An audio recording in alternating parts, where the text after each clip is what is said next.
నమస్తే, welcome to Liya news. YCP ఫిబ్రవరి 5వ తారీఖున ఫీజు పోరు అని ఒక కార్యక్రమాన్ని తలపెట్టింది.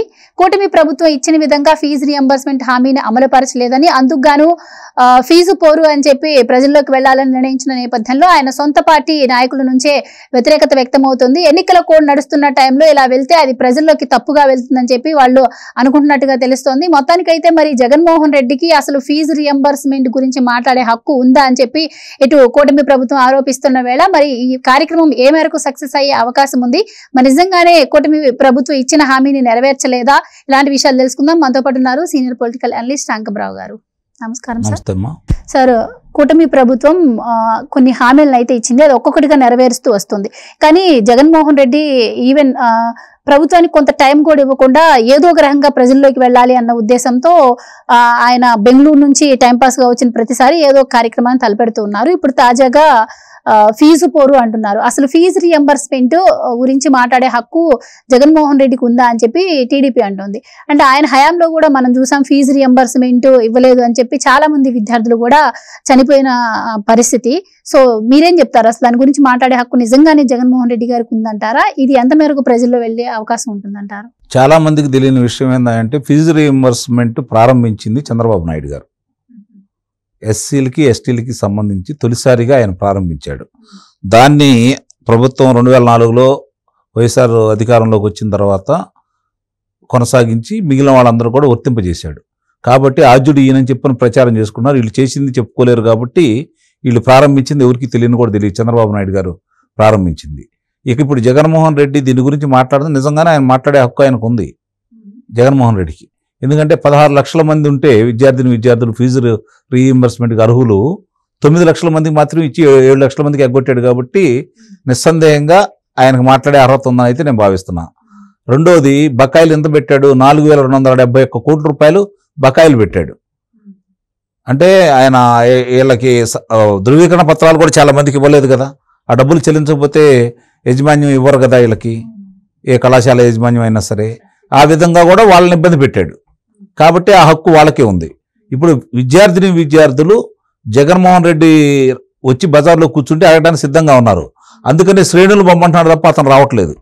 గమనించుకోండి, ఇప్పుడు దాకా ఏ కార్యక్రమం చేయాలన్నా కూడా శ్రేణులు మీరు వెళ్ళి చేయండి అంటున్నాడే తప్ప అతనుగా చంద్రబాబు నాయుడు గారు లాగో లోకేష్ బాబు లాగో ఏదన్నా పిలిపించి ఇట్లాంటి కార్యక్రమాలు చేస్తే వాళ్ళు వచ్చి కూర్చునేవాళ్ళు. అలా అతను వచ్చి రావడానికి సిద్ధంగా లేరు. ఎందుకంటే వచ్చిన పిల్లలు అడుగుతారు కదా. అందుట్లో ఎవరికైతే అప్పుడు బకాయిలు ఉన్నారో వాళ్ళందరూ వచ్చి అడిగారు అనుకోండి, ఏం సమాధానం చూస్తాడు? తెల్లమొక వేసుకుని కూర్చుంటాడు కదా.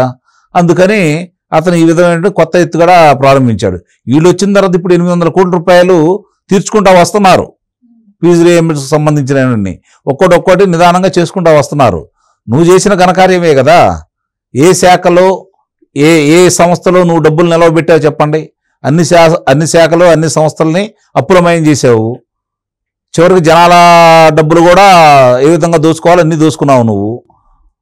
అధ్యాపకులు కావచ్చు, విశ్రాంత ఉద్యోగస్తులు కావచ్చు, వాళ్ళు దాచుకున్న ధనాన్ని కూడా దోచుకున్నాడు కదా. వాళ్ళకి ఈ రోజుకి ఇవ్వడానికి మళ్ళీ ఆ భారం కూడా ఇప్పుడున్న ప్రభుత్వం మీద పడింది కదా. అన్ని బకాయిలు పెట్టుకుంటూ వెళ్ళిపోయారు కదా. మరిది కేంద్రం ఇచ్చినటువంటి నిధులు ఏమైపోయినాయి? ఆ దారి మళ్లింపు ఏమైపోయింది? చేసిన 8 లక్షల కోట్ల రూపాయల అప్పు ఎటు వెళ్ళిపోయింది? ఇప్పుడు కూడా ఎవరికి అర్థం కాని పరిస్థితి. ఈ రోజుకి కూడా వీళ్ళకి సరైన లెక్కలు అందట్లేదంటే దాంట్లో ఎంత లోపాలు ఉన్నాయో, ఏ విధంగా అధికారులు దాంట్లో మమేకమైపోయి ఆ గత ప్రభుత్వానికి సహకరించి ఈ ప్రభుత్వానికి సహకరించట్లేదో కూడా అర్థమైపోతుంది కదా. నాయనలారా జరిగిందేదో జరిగిపోయింది. అప్పులు ఎంత ఉండయి, ఎక్కడి నుంచి తీసుకొచ్చారు, ఏ బకాయిలు ఉండయి, ఎవరికి ఇవ్వాలి అంటే ఇప్పటి వరకు ఆ అధికారులు ఎవరు దాని సమగ్రమైన నివేదిక ఈరోజు ప్రభుత్వానికి అందజేయట్లా. ఏ శాఖలో ఎంత లోటుపాట్లు ఉన్నాయని తెలుసుకోవడానికి కూడా వాళ్ళు సహకరించట్లేదు. దాన్ని బట్టి అర్థం చేసుకోవాలి ఎంతమంది దీంట్లో మమేకమైపోయారు. వాళ్ళు 10 రూపాయలు తింటే వీళ్ళు 4 రూపాయలు తినడానికి అలవాటు పడ్డటువంటి అధికారులు ఎంత దోచుకున్నారో లెక్కలన్నీ బయటకు వస్తే ఇబ్బంది. కాబట్టి దీంట్లో కూడా భాగస్వాములు వీళ్ళు. కాబట్టి ఈ విషయాలన్నీ బయటికి రాకుండా ఉండటం కోసం ఇప్పుడున్న ప్రభుత్వానికి నివేదికలు ఇవ్వట్లేదు. పలానా దాంట్లో ఇంతమంది ఇట్లా జరిగినాయి, ఇంత డబ్బులు వచ్చినాయి, ఇంత వెచ్చించారు, అవి మరి ఏమైపోయినాయి అని చెప్పి చెప్పుకుంటే కదా తెలిసేది. దాంట్లో ఎంత అప్పులు ఉన్నాయి, ఏమేం చేశారు, ఎవరెవరికి బకాయిలు ఉన్నారు, ఎంతమంది విద్యార్థులు ఉన్నారు, దేనికి బకాయిలు ఉన్నాయి, వసతి దీవెనకు ఉన్నాయా లేకపోతే దేనికి ఉన్నాయి, ఇవన్నీ కూడా చూసుకోవాలంటే వీళ్ళు ఆ లెక్కలన్నా ఇవ్వాలి కదా. అధికారులు ఇప్పుడు సరిగ్గా ఇచ్చావట్లా. దీన్ని గమనించుకోవాలి అందరూ. దీన్ని ఆసరా చేసుకొని ఇంకా అతను కొమ్ము కాసే వాళ్ళు ఉన్నారు కాబట్టి ఈ విధమైన నాటకాలన్నీ ఆడుతున్నారు. నిజంగా ఈ అధికారంలోకి వచ్చినటువంటి ఈ ప్రభుత్వానికి ఇప్పుడు 7 నెలల 23 రోజులు అవుతుంది కదా ఇప్పుడు అధికారంలోకి వచ్చి. ఇక్కడ ఈ రోజు వరకు కూడా ఎక్కడైనా సరే దీనికి సంబంధించినంత వరకు వాళ్ళు చేసిన అవినీతికి అక్రమాలకి ఈ అధికారులు 25% మంది సహకరించిన ఈ పాటికి చాలామంది కారాగారంలో ఉండేవాళ్ళు. కానీ అధికారులు సహకరించట్లా.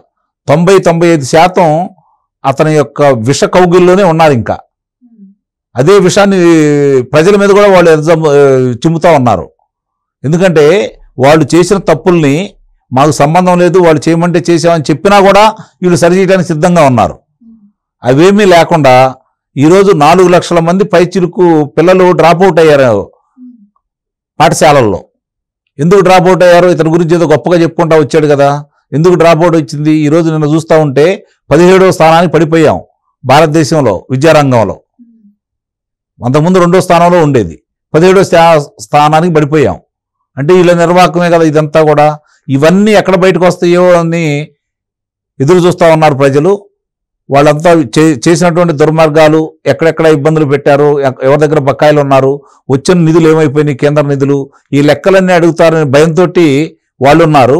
ప్రజలు కూడా ఎదురు చూస్తున్నారు అవన్నీ బయటకు వస్తే వాస్తవాలు తెలుసుకోవాలని చెప్పని. అధికారులేమో దాంట్లో వాళ్ళే మమేకమైపోయారు కాబట్టి అధికారులు బయట పెట్టడానికి సిద్ధంగా లేరు. మరి ఇది ఎన్నాళ్ళు పడుతుందో కూడా చూడాలి. అలాగే ఫీజు రియంబర్స్మెంట్ పథకం ఏదైతే ఉందో దీనికే విద్యా వసతి దీవెన అని పేర్లు పెట్టి అవి కూడా సరిగ్గా ఇవ్వలేదని కావచ్చు. గతంలో కూడా మనం విద్యార్థులకు అంబేద్కర్ విదేశీ విద్యను కూడా దూరం చేశారు అని చెప్పి కూడా మనం విన్న నేపథ్యంలో ఇప్పుడు వచ్చి మరి వీళ్ళు ఈ ధర్నా చేయడం, అందులోనూ మరోపక్క ఎన్నికల కోడ్ నడుస్తుంది. అసలు ఇలాంటి టైంలో ధర్నాలకు అనుమతి ఇస్తారా మీరు? అంటే వాళ్ళు దయ్యాలు వేదాలు ఒలిచినట్టు దొంగే దొంగ అన్న సామెతగానే వాళ్ళు ప్రవర్తిస్తూనే ఉన్నారు. వాళ్ళు ఏది చేశారు అనే దానికి ఇంతవరకు విద్యాదీవెన కావచ్చు, వసతిదీవెన కావచ్చు 4 పర్యాయాలు ఎగ్గొట్టారు వాళ్ళు. 4 విడతలుగా ఎగ్గొట్టేశారు వాళ్ళు. ఇప్పుడు దీనికి సంబంధించినంత వరకు ఈ బకాయిలన్నీ వీళ్ళు అదే నేను ఇందా చెప్పాను, బకాయిలన్నీ వీళ్ళు తీర్చుకొని వస్తూ ఉన్నారు. అవి తీర్చుకునే వచ్చేదానికి వెలుసుబాటు ఏది, ఆర్థికంగా వీళ్ళకు ఉన్నటువంటి వెలుసుబాటు కూడా ఆలోచించుకోవాలి కదా. ఆ వెలుసుబాటు ప్రకారం తీర్చుకుంటూ వస్తూ ఉన్నారు. వాళ్ళకి కళాశాలకు కావచ్చు, విశ్వవిద్యాలయాలకు కావచ్చు వీళ్ళు హామీలు ఇస్తున్నారు. మీరు ఇవ్వండి, ప్రభుత్వం మేము ఇస్తామని చెప్పని.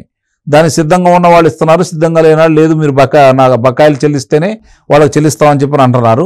ఒక్కోళ్ళు ఇప్పుడు 800 కోట్ల రూపాయలు ఇచ్చుకుంటూ వచ్చారు. ఇట్లా అంటే ఇప్పుడు జరుగుతున్నటువంటి నిన్న చాలా స్పష్టంగా చంద్రబాబు నాయుడు గారు చెప్పిన దాన్ని ఒకసారి అర్థం చేసుకోవాలి. 73 పథకాలు కేంద్ర పథకాలకు సంబంధించి నిధులు విడుదల చేస్తే దాన్ని పక్కదావ మళ్లించేసి వాడుకున్న ప్రభుత్వం గత ప్రభుత్వం. ఇప్పుడు ఆయన స్పష్టంగా చెప్పాడు కదా, పోలవరానికి కావచ్చు, విశాఖ ఉక్కు నగరానికి కావచ్చు, అమరావతికి కావచ్చు నిధులు వచ్చినాయి.